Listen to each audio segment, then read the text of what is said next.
Welcome to the clinical podcast series brought to you by the American Academy of Optometry Foundation and the Low Vision Channel. Today's episode is Referrals from Ophthalmology to Low Vision Rehabilitation. Today's episode is hosted by Bradley Dougherty, and the topical editor and expert is Judy Goldstein. Now, on with the show. Welcome to another edition of the American Academy of Optometry podcast series. I'm Bradley Dougherty from the Ohio State University College of Optometry, and I'm really happy to have Dr. Judy Goldstein from the Wilmer Eye Institute at Johns Hopkins University in Baltimore with me. Welcome, Judy. Thank you, Bradley. It's great to be here. So we're going to be talking about referrals from ophthalmology to low vision rehabilitation, which I know for every low vision rehabilitation practitioner is always on their minds and always something that we worry about a little bit. Are they high enough and that sort of thing? And so the paper particularly that we're highlighting today is from Translational Vision Science and Technology from 2022, and it's called Using Electronic Clinical Decision Support to Examine Vision Rehabilitation Referrals and Practice Guidelines in Ophthalmology, and Dr. Goldstein is the lead author on that paper. So as I said, it'd be nice if everybody who had low vision got a perfect referral every time, but there are some barriers in the way of that happening, and I think that's sort of perhaps, one of the underlying reasons to do this kind of work, Judy. So, as you see it, what's getting in the way of referrals in general these days? Right. So it's a great question. I mean, thankfully, the awareness problem that we've known about for decades is less and less, right? People more than ever are understanding the importance of accessibility, about function, about solutions. When we have an iPhone in our pocket, we know we can make the font larger. We know that there are better ways to get the job done. But to your point, there are still barriers in place. And when we think about low vision rehabilitation care, I think of it as sort of a pipeline of care, right? We identify the patient, we refer the patient, and then they utilize service. So when we think about the barriers, that pipeline can be sort of blocked at any point along the way. And so when we're thinking about the identification side, which is really that sort of very first critical point, those people who are caring for those patients are often really busy in medical management, right? These are busy optometrists or ophthalmologists that have really limited time with patients, and they're doing exactly what they need to be doing, which is managing those medical elements, right? Should I change the drops? Should I do an injection? These are the key things why that patient is there today. So I think sometimes it's just simply overlooked, right? Sometimes it's just that patient really needs this medical treatment today. I think the other sort of barrier on the identification side is that, low vision is not a diagnosis, right, per se. It's multifaceted. It's really about function. And that treatment, that rehabilitation is really elective. So it's not just a quick, hey, your pressure is over 30. I think we should get you somebody in glaucoma who can help you out. This really takes some comprehensive thought processes. So I think on the identification side, it can be tricky. And that barrier to referral is really what we were trying to address in this paper. We really believe that we need a systematic way to address this problem because oftentimes either things are overlooked or people are too busy and they just need to have a simple reminder about the possibility that care may be useful.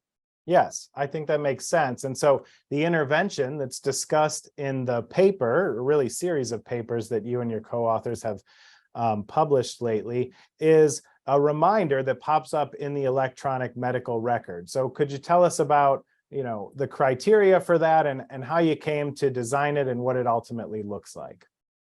Yeah, sure. So the key thing was that we were trying to do three things with this electronic clinical decision support. And this has been done in other areas, chronic kidney disease, diabetes, and other areas. And so we just thought that in this particular arena, this made a lot of sense. So we wanted to identify patients with vision problems.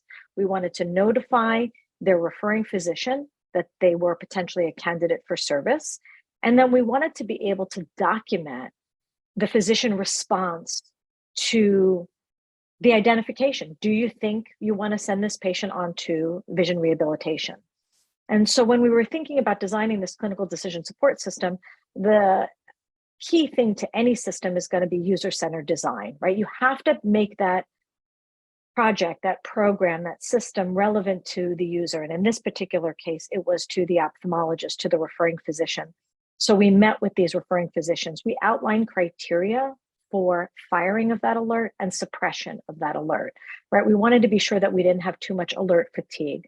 So we relied on the evidence, which is the American Academy of Ophthalmology has pretty clear guidelines that says, hey, if the patient is worse than 20/40 best corrected, maybe you should think about sending them on for service.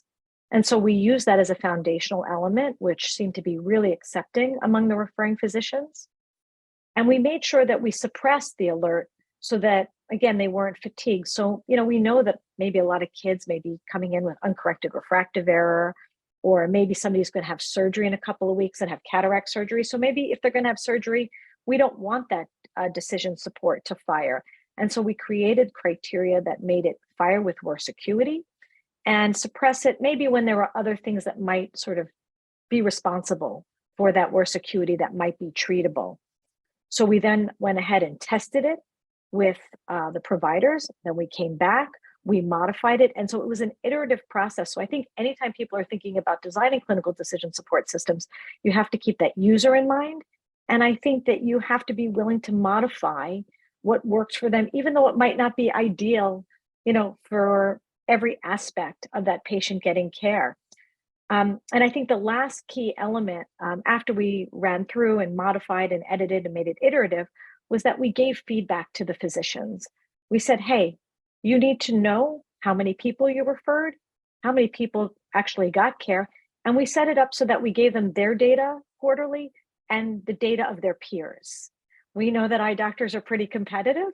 So we love the idea of people sort of duking it out and saying, can I do better than my colleague and get as many people to vision rehabilitation as possible? Yeah. So one of the findings from the paper is that though you set the criterion at 20/40 for referral, people who are worse than 20/60 ended up being more likely to be referred for low vision services by the ophthalmologist. So what do you make of that and other findings on the sort of factors associated with referrals?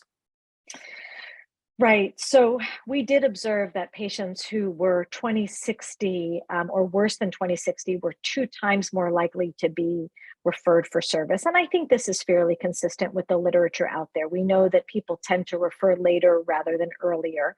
I think it's important to note that in that paper for that analysis, we did exclude patients who were referred because of hemianopia.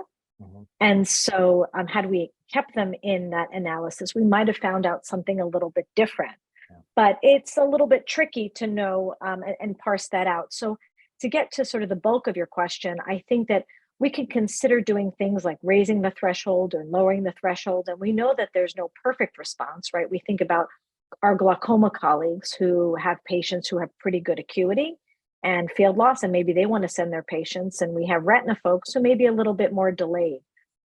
So I think if we're going to be implementing something, we don't want this to be a speed bump, right? We don't want this acuity criteria. So maybe we need to customize things. Maybe we need to make different criteria for different providers. Much like we have our own internet feed that we like to read, maybe we need to give our referring providers their own feed that works for them and it doesn't cause these speed bumps in their practice. Yeah, I think that makes sense. I mean, one of the things that's potentially a danger here, and you mentioned it, is sort of fatigue. Anyone who's used these systems knows that things are popping up left and right all of the time. So it sounds like you think maybe some customization for an independent clinician might deal with some of that pop-up fatigue in EMR. I think so. We did study fatigue throughout the project over 17 months. We did not see a change in referral rate, which really surprised me, right? I thought for sure people would get tired. We'd see this big giant blip at the beginning of everybody wanting to refer their patients, and then we thought it would trail off. But I think because we developed suppression criteria that was really effective, right? If you had been to low vision before, we didn't have it pop up. If you were having surgery, we didn't have it pop up. So just carefully crafting that, I think, helps the referring physician say, what it's applying to makes sense for my practice. Yeah.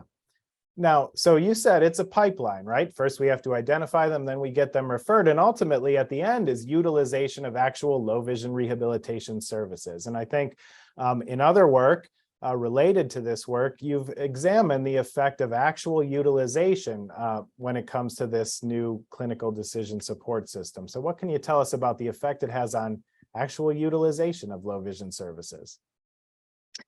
Right. So I think you're wise to sort of parse out this difference between referral and utilization. These are two different constructs. And just because someone is referred doesn't mean that they utilize care. And so when we looked at patients who were referred based upon their visual acuity only, right, we didn't include their diagnosis from hemianopia that we looked at in the study, we found that prior to the clinical decision support system, if we just looked at referral, about 6.1% of patients were referred when they were worse than 20/40. And that nearly doubled to about 13.8% during the clinical decision support system in place. And when we turned that system off after the end of the study, that referral, or that utilization rate dropped to about 7.5%. And so we can appreciate that while this is active, people are more likely to take on care. I don't think this is really surprising to any of us. Again, going back to the idea that everybody is busy in practice. So if we can implement something that has a sustainable capacity, right, that we can make it so it's usable, that it does really improve quality of care, I think we have something here that we can rely on going forward and make sure that these patients don't fall between the cracks of care. Yeah, I agree. I think you're onto something. And as a low vision rehab clinician myself, it sounds pretty good. And so I'm looking forward to the rest of the work that you all complete on this. And I really appreciate you coming on the podcast and telling us just a little bit about it now. So thanks very much, Dr. Goldstein. Thank you. I appreciate it.